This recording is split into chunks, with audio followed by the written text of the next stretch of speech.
Good morning students.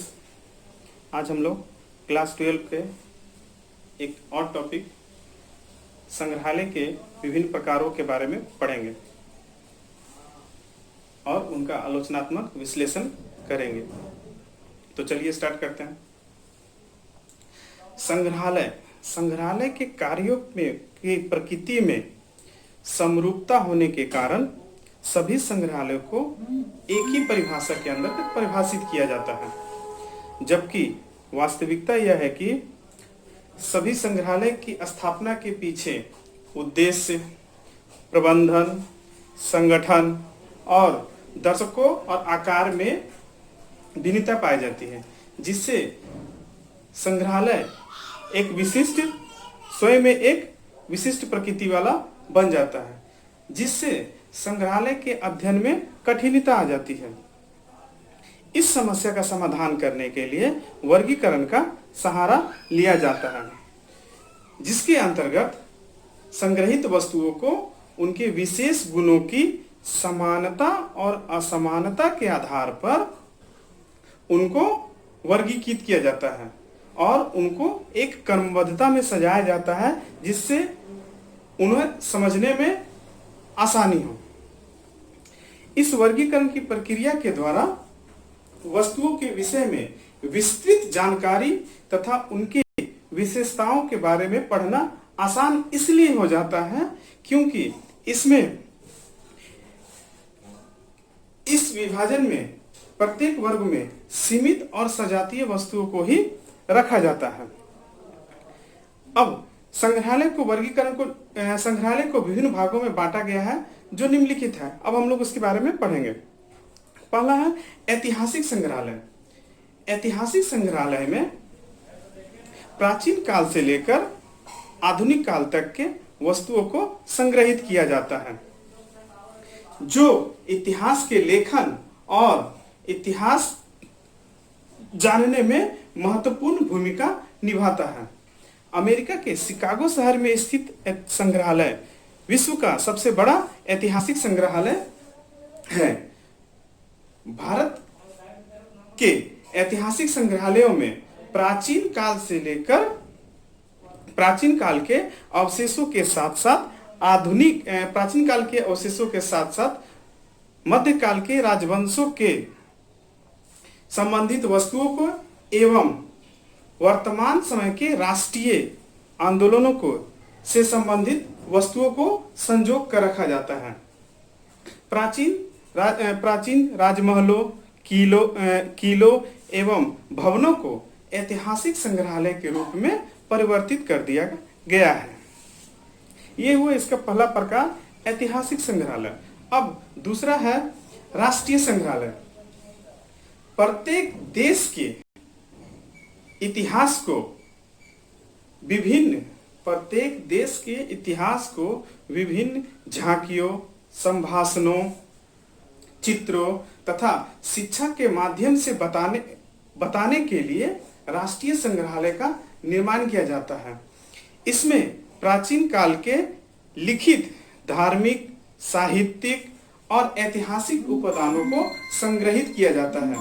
इसमें मध्यकाल और आधुनिक काल के साहित्यकारों के लेखों एवं सरकारी दस्तावेजों को संजो कर रखा जाता है।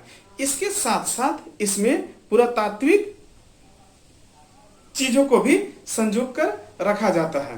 तो ये था राष्ट्रीय संग्रहालय। तीसरा इसका प्रकार है कला संग्रहालय। कला संग्रहालय में प्राचीन काल से लेकर आधुनिक काल तक की कला के विकास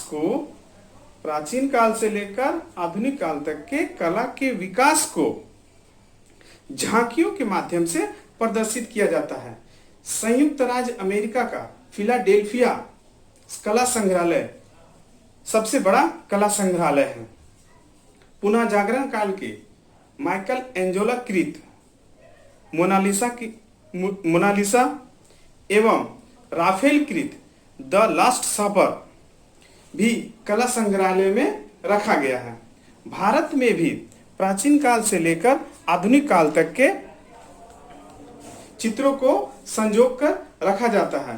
प्राचीन काल के चित्रों को, गुफा चित्रों को संजो कर रखने के लिए पूरा गुफा को ही संग्रहालय के रूप में संरक्षित कर दिया गया है, ताकि प्राचीन काल के चित्रों को देखकर उसके बारे में पता लगाया जा सके। यह था इसका तीसरा प्रकार का संग्रहालय, कला संग्रहालय। चौथा संग्रहालय है व्यक्तिगत संग्रहालय। व्यक्तिगत संग्रहालय, व्यक्तिगत संग्रहालय का अर्थ ही है कि खुद से, अर्थात बहुत सारे लोगों की रुचि, व्यक्तिगत रुचि होती है वस्तुओं को संग्रहित करने में। वह व्यक्ति अपने बचपन से लेकर वृद्धावस्था तथा अतीत काल के अपने पूर्वजों के और अपने से जुड़ी अतीत वस्तुओं को वो संग्रहित करके इसमें रखता है। इस प्रकार के संग्रहालय को व्यक्तिगत संग्रहालय के नाम से जाना जाता है, और यह भी इतिहास के लेखन और इतिहास के जानने में बहुत ही महत्वपूर्ण भूमिका निभाती है। इसके बाद पांचवा संग्रहालय है विज्ञान संग्रहालय। विज्ञान संग्रहालय में खोज की गई वस्तुओं को संग्रह करके रखने के लिए विज्ञान संग्रहालय का निर्माण किया गया है। प्रत्येक देश विज्ञान सम्मत चीजों को संजोग कर रखने के लिए विज्ञान संग्रहालय का निर्माण करता है। मिनासोटा का विज्ञान संग्रहालय पश्चिमी यूरोप का सबसे बड़ा प्रसिद्ध विज्ञान संग्रहालय है, जिसमें डायनासोर के अस्थि पंजों को भी संजोग कर रखा गया है।